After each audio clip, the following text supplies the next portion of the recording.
All right. What's going on, party people? This your man Griff. Just heading on to my chiropractic appointment. Had a 9:30 closing, 42 pages. All that's done, and that went pretty smooth. They had to now in this case there was nothing for me to share with them. Okay, so you're probably thinking, what did Griff say about the documents? What did he explain to them? Nothing. How dare you? Nothing. What? And here's the reason why I couldn't explain anything to him. The reason why is because, one, the young lady and her husband received the documents the night before. She said they got them last night, so she reviewed them, and she's very astute on what she's doing. So she read over them. Not only that, when I got there, I gave her them their copy, and she and him, that couple, read through every single page of that document. 42 pages wasn't that hard to do. Not everything needed to be read word for word, but she went through, looked it over, made sure what I brought to her was the same as what was sent to her last night. So at that point, what is there for me to say about the documents? Nothing. Okay. So I wanted to hop on and just share with y'all real quick, this thing of notary training is going to be a even bigger problem, I believe. I stated last year, in the beginning of this year, about this time last year, maybe even later into last year, October or maybe November, December, but I was saying I believe that it's going to be an oversaturation of notary trainers. And the reason why is because they're not making money in this business. That's what I believe. That's what I stated at that time, that because they're not making money as notaries, they're going to switch over to trying to do training. And it was confirmed on Monday night in Star's room, Star McQueen, Super Notary Mom Clubhouse room, where it was spoken that somebody, probably a trainer or maybe just somebody in a Facebook group, made the statement to his Facebook members: if you cannot make money as a notary anymore, or things are dried up for you as a notary doing notary work, no problem. Go ahead on and do what? Be a trainer. That's what they're saying. Be a trainer. Go out there and train notaries in this business. My problem, not even a concern, I just got a flat out problem with that. My problem with that is simply this: how are you going to train somebody in something that you're no longer able to make money in? Because you normally would train people so that they can be successful in that thing you're training them in. And if the notary business has dried up for you in whatever city and state you live in, and now you're going to try to train notaries in how to be successful in that, most definitely you're not going to be able to train anybody in your local area, because you're not making money, so they're not going to make money. So they just wasting money in with you. In my opinion, you're wasting money spending it with somebody who's not making any money. So therefore, you need to ask them, you, Mr. or Miss Notary, trying to get trained, you need to ask them this: show me your revenue for the last 3 months. Period. You can't take the money from them, just that and the other. I want to see, hop in a Zoom, and I suggest that you always record your Zooms when you're in there meeting with people for your own protection. Make sure nobody ain't saying you said something, all that. Get on a Zoom with them and say, show me your numbers. Everybody got their cameras on, so you ain't got to worry about somebody with their camera off and taking pictures of your stuff. Your camera's on. Everybody, I have to show you that I've been making money, and I need to see the sources of that money, because I don't want to see 3 months of you selling books and tapes and CDs and 8 tracks. I want to see 3 months of you making money in the thing that you're trying to train me in, which is what? Being a notary. If you can't show me that, then I'm not spending money with you. It's that simple. I want to see what you've been doing the last 3 months. Matter of fact, I really want to see these 3 months versus the last year at the same period of time, what they call year over year. So what were you making for these past 3 months, and then compare that to what you did a year ago for them same 3 months. Has it gone up? Has it gone down? Has it stayed the same? I need to know whether or not you, who's going to train me in this here business, that you're even making money in the business in the manner that you're training me. If you are not, then it's a waste of my time and money to be spending with you. I'm not doing this on a hoping and a wishing and a praying. I need to know that the human being that is taking time out to train me is actually making money in this business. Now, if you haven't done the notary business in 2 or 3 years, then show me proof that the money is still there, that there's still the ability to make money. More likely they'll say, I can't because I'm not really doing anything. Okay, do you have a student, a former student, current student that's in your area, that's in my area, that's making money in this business? It's either yes or no. And I want to see their financials. And you're probably saying, why you want to say?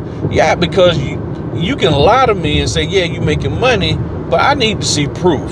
I need to see receipts, because if you got people out here telling notaries it's slow, it's dead, it's non-existent, the notary business. I had a gentleman ask me, is this even viable? Can you even still make money with it? So if you can't make money with this, then how are you going to train somebody to make money with something that can't be made? You can't make money in it yourself, but you're going to train somebody to make money with it.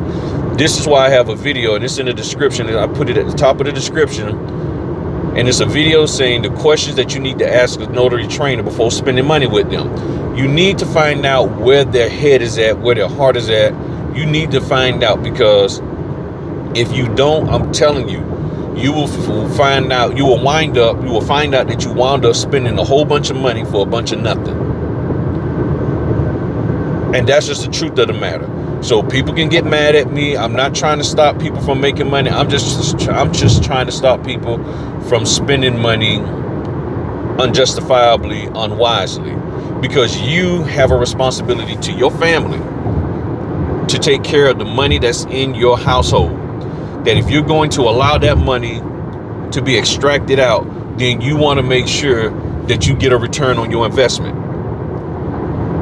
And if the person who's training you cannot show you proof that there is still validity to the business in your area, especially when they're not, when they're in your area and they're not even making money anymore, you got to think twice about it. Now, can you still take the train? Yeah, you can, and you can just hope that, okay, well, I'll just spin the wheel on it and hope it lands on the right thing, like on The Price is Right. Oh, you only got $10. Okay, cool. Do the Wheel of Fortune. Bankrupt. You see what I'm saying? So you have to be wise about this, okay? You really, really, really do. If you're not going to be wise about this, then you really need to get out of business, because being in business is about making smart, strategic moves. It's not about just following every wind of doctrine out there, just following everybody because they said this is popping, this is hot, this, that, and the other. Just because that person got all these folk that you identify with caping for them does not mean that you should be following behind the ultimate person who's pushing this product out. Because sometimes people they know that you don't feel them.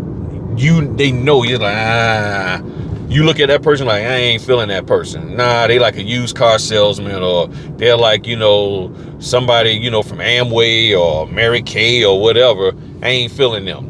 But then they use people who you identify with, people who say things that might hit certain pain points in your life. And then you be like, oh, wow, I guess I could give them a chance. And then you find out a few moments later, bam, next thing you know, it's like, oh, snap, dang, I done lost all my money. So they're going to do what they do. They're going to do everything they can to make the money they need to make. That's fine. But you don't have to spend money everywhere that somebody tells you to spend money. They're going to do what they do to make the money they want to make.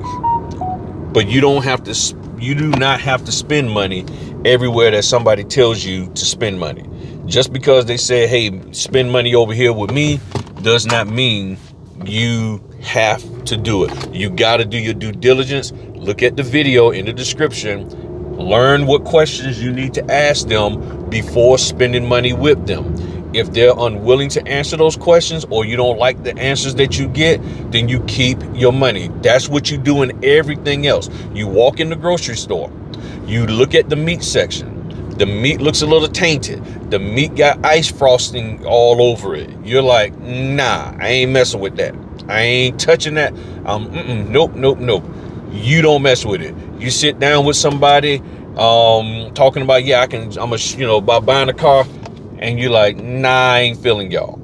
I ain't feeling y'all whatsoever. And then you do what? You leave. So do your due diligence in this. Don't be so desperate. Don't get so hyped up that you think you actually have to just spend money just because they say so, and you're going to all of a sudden be rich. It's not going to happen that way. So again, just think about it. That person is starting a training company because they was told to do that, since they're not making money anymore as a notary. And they're going to train you in something that they're not being successful at anymore. And no, I'm not saying they failed. There was some success there probably. But the success isn't there anymore for whatever reason. Maybe because of stuff that they're doing, maybe the way they run, the way they just do things, I don't know. But all I know is simply this. I'm not going to allow somebody who is blatantly unsuccessful in something train me, because guess what? I'm just going to reap what was sold into me. That's it. I'm just going to reap what was sold into me. There's no way that I can be successful when the person who's teaching me is unsuccessful. How can they help me when things go, tough for me? Matter of fact, when you're being taught by somebody who is not as successful, they tend to get jealous of your success. They will be jealous of your success. They will be like, oh man, you make money. And then they will try to piggyback off of you. And then they will try to use what you're doing, because I'm going to be honest. If you all of a sudden become successful from somebody who's not successful anymore, which there's a possibility it can, it's going to be because you took what they said and you went out there and worked hard, and you did more than what they did. You went above and beyond. You found out why people are being unsuccessful, and then you said, okay, well, I heard what they said here, but I'm gonna tweak it a little bit to fit what I'm going to do. And then all of a sudden, bam, it's popping for you. And now they want to use you as the poster person for them and making money, or try to use you to be a spokesperson and get money off of you. You got to be careful of that. If you went out there and you became successful because of your hard work, effort, and all of that, that's great. You do that. But it's going to be very hard for most people to be successful from somebody who is no longer successful, who's no longer really doing it, because they're not going to be able to provide you the support. And that's one of the questions that I have in that video about questions you need to ask. What kind of support can you provide me? Because if they did 15 signings and now they're a trainer, and you hit to 35 signings and you're running into something different, commercial loans or whatever, and they've never done those, guess what? They're not going to be able to help you. They're going to be like, and they've been out the business for like 6 months or 7 months. They're not going to be able to really tell you or help you out in that. So you got to take all of that into consideration. So I'm here at my chiropractic appointment, going here, get my hip adjusted and everything, and then all right, come on, man, come on, pops. And then I'm gonna go home and get ready for some other stuff I gotta do. So y'all tell me what you think in the comments section. The video that I got that I linked in there, let me know what you think of it. Hit the thumbs up on it, and if you really like that video, hit that super thanks. All right, talk to y'all later. Peace.